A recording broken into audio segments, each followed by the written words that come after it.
Sabi, ano? Pagkatapos, nagtungo sina Fairs at Locktan sa mataas na kapulungan ng Federasyon ng Azalea Star Zone. Mabilis silang pumasok sa loob. Ang matandang pinuno ng mababang kapulungan at ang babaeng hepe ng pagpapatupad ng batas ay direktang lumabas para salubungin si Locktan. Masayang nagsalita ang matanda, nandito na kayo, nandito na kayo. Tuwang-tuwa ang mukha ng matanda. Maligayang pagdating, maligayang pagdating.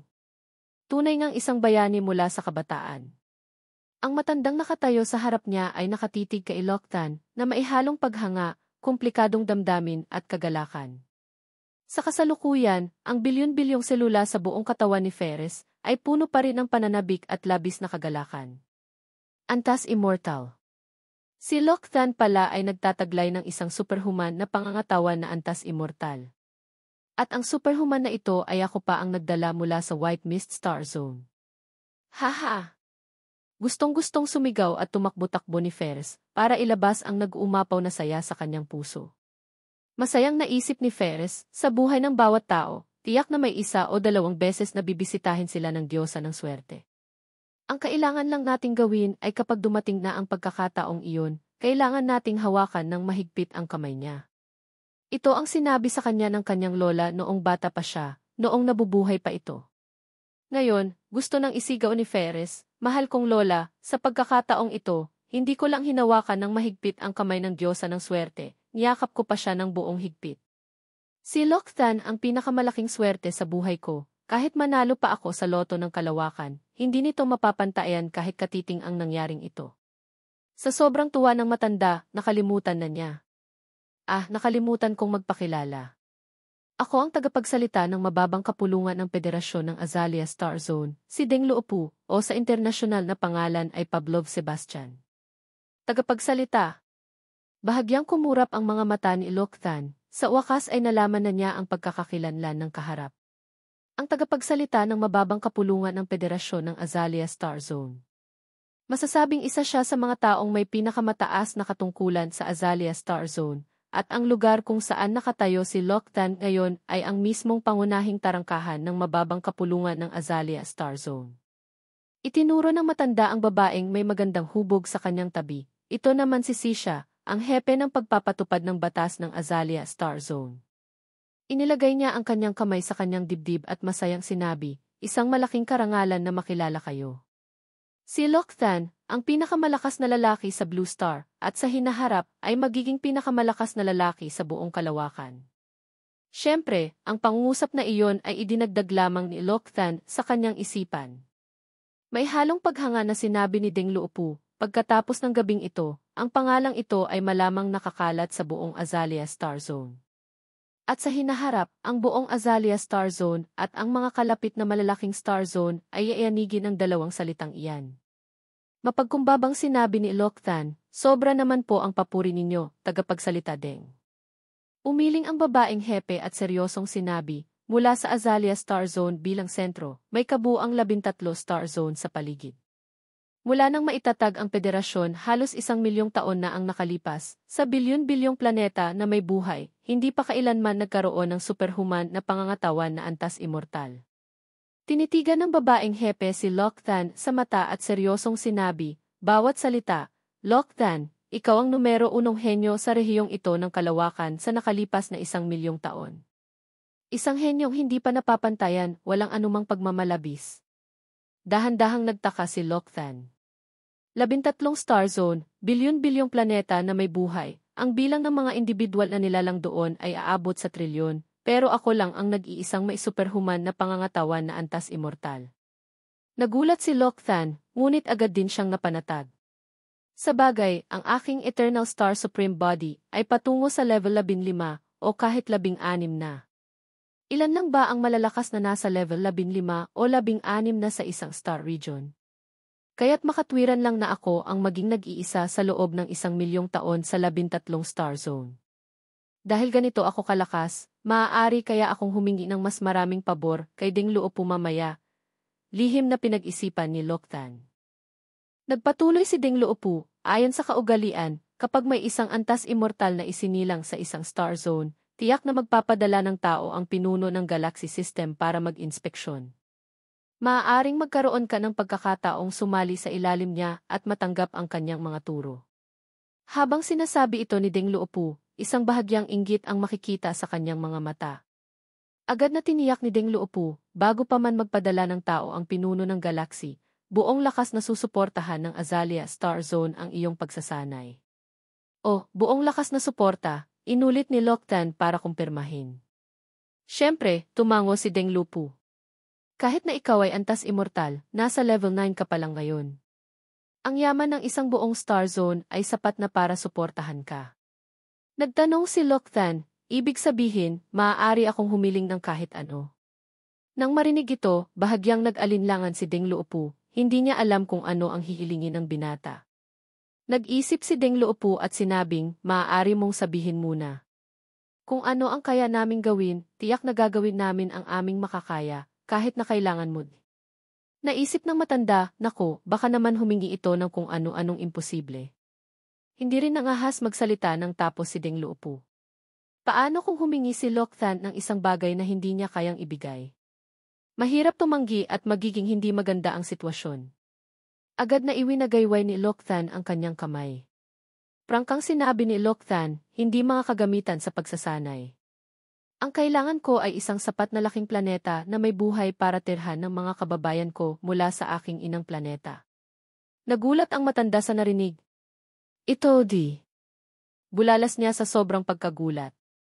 Tinawag ni Ferris na nakatayo sa tabi, si Loctan. Naisip ni Ferris, hanggang ngayon, iniisip pa rin niya ang paurong niyang inang planeta. Siguro nga, ito ang dahilan kung bakit napakagaling ni Loctan. Ang espesyal na sistema ng edukasyon ng Dragon Country ay tunay na isang misteryosong bansa.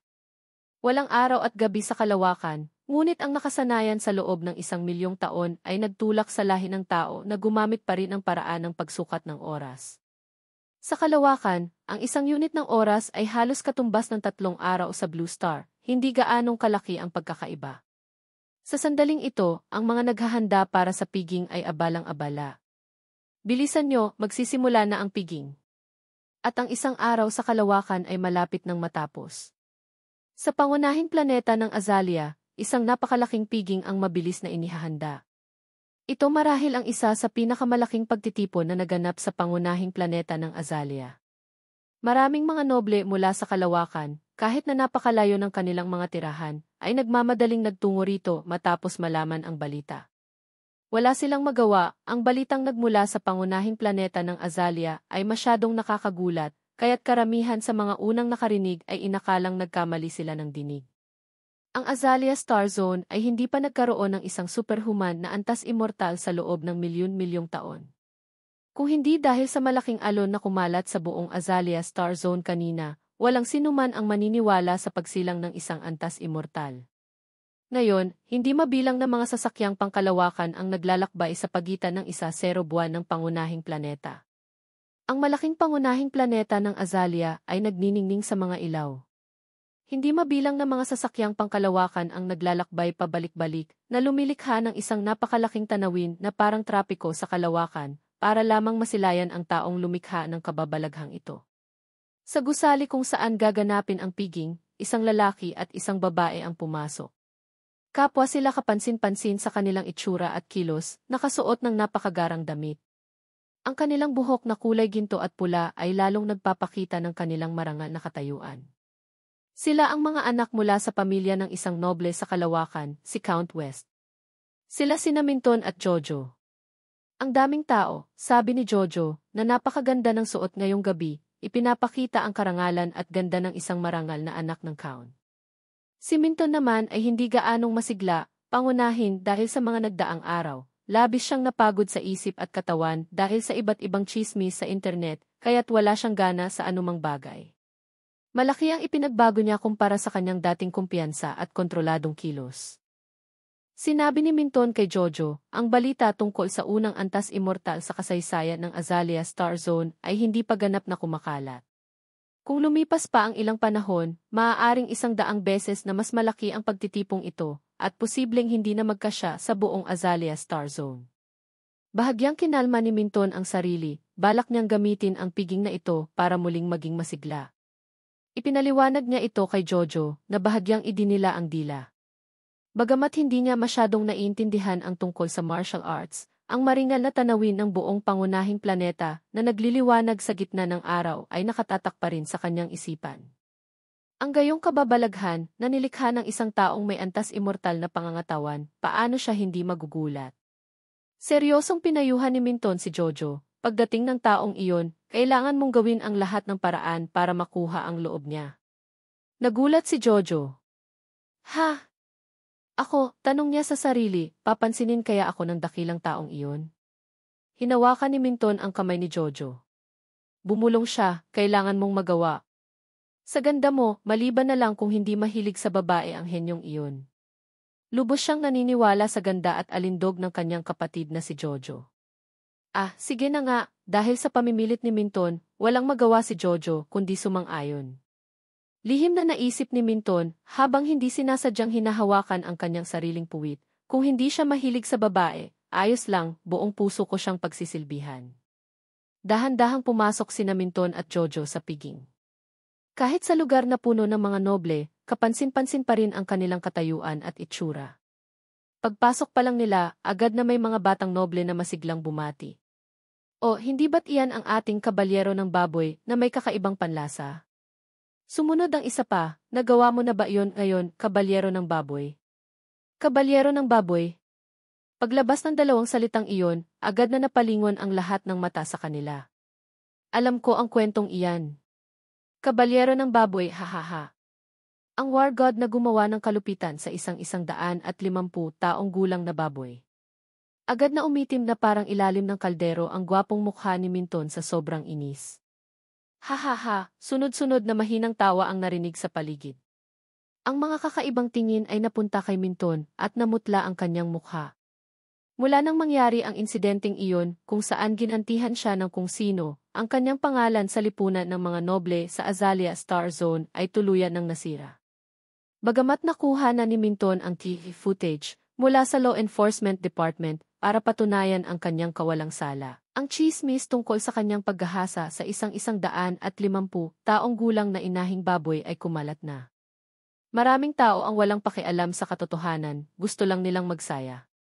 Anuman, naputikan na ang pangalan ni Minton at kahit hindi totoo, itinuturing na itong katotohanan. Ang ilang mga noble na hindi kasundo ni Minton ay binigyan pa siya ng mga palayaw tulad ng kabalyero ng baboy, 150 taong gulang na war god, at ilabanan ng inahing baboy. Maging ang karangalan ng pamilyang West ay naapektuhan. Nagalit ng husto si Count West. Kung hindi dahil sa piging na ito, Diyos lang ang nakakaalam kung hanggang kailan pa masususpinde si Minton. Bilang anak ng isang count, si Minton ay itinuturing na isa sa mga pinakamataas na uri sa mga mayayaman at gwapo. Siya ang Prince Charming sa paningin ng maraming batang noble na babae. Pero ngayon, may titulo siyang kabalyero ng baboy sa kanyang ulo at saan man siya magpunta, nakakatanggap siya ng mga kakaibang tingin. Ang mga babaeng humahanga sa kanya ay iniiwasan na siya, takot na madamay. Pangit ang mukha ni Minton habang tinitingnan ang ilang taong lumalapit para asarin siya. Huminga siya ng malalim, pinipigilan ang galit at balak na sanang yayain si Jojo na umalis. Jojo, tara na, nasaan ka na? Ngunit nang lumingon si Minton, matagal lang tumakbo palayo si Jojo, nagkukunwaring hindi siya kilala habang tumitingin sa paligid. Natahimik si Minton. Pati ba naman ang sarili kong kapatid, kinasusuklaman na ako. Lalo pang sumama ang loob niya. Sumpain, kung ang damdamin ay maaaring masukat, malamang puno na ng negative emotion panandang pandagdag isa, ang ibabaw ng kanyang ulo. Napuno ng maitim na aura ang kanyang buong katawan. Mahigpit na ikinuyom ni Minton ang kanyang mga kamao, nagingit-ngit ang mga ngipin. Ang pinakagusto niyang gawin ngayon ay hanapin ang taong gumanti sa kanya, at tiyaking isisigaw nito sa harap ng lahat sa Azalea Star Zone na si Minton ay walang kakaibang hilig at hindi isang kabalyero ng baboy. Sa isang sulok ng piging, dalawang lalaki ang tuwang-tuwa. He, ikalat pa natin ang kwento ni Minton, sira na siya. Ang kapatid lang niyang si Jojo ang maaaring maging karibal natin. Nagtanong ang katabi, totoo ba talaga iyon? Sumagot ang kausap, wala akong pakialam kung totoo o hindi. Basta't pabor sa atin, totoo iyon. Habang naglalakad si Minton, bigla siyang tumingala. Nakita niya ang isang gwapo at malamig na binata na may marka ng pulang kidlat sa noo na papasok mula sa labas. Iyon si Kamahalan Lantriche. Agad na sumigla ang kalooban ni Minton. Kahit hindi ko makuha ang loob ng dakilang taong iyon, magandang pagkakataon na rin na makipagkaibigan kay Lantriche. Ito na ang pagkakataon. Jojo, nasaan si Jojo? Ang mahalaga ngayon ay hanapin ang kanyang kapatid. Dinala ni Minton si Jojo sa piging, iniisip na baka mas maalala siya ni Lantriche. Kung magustuhan pa ni Lantriche si Jojo, mas maganda. Nagmamadaling hinanap ni Minton si Jojo.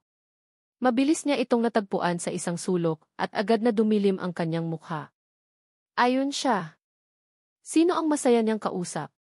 Nang tingnang mabuti, nakilala ni Minton na kausap ni Jojo si Lokthan.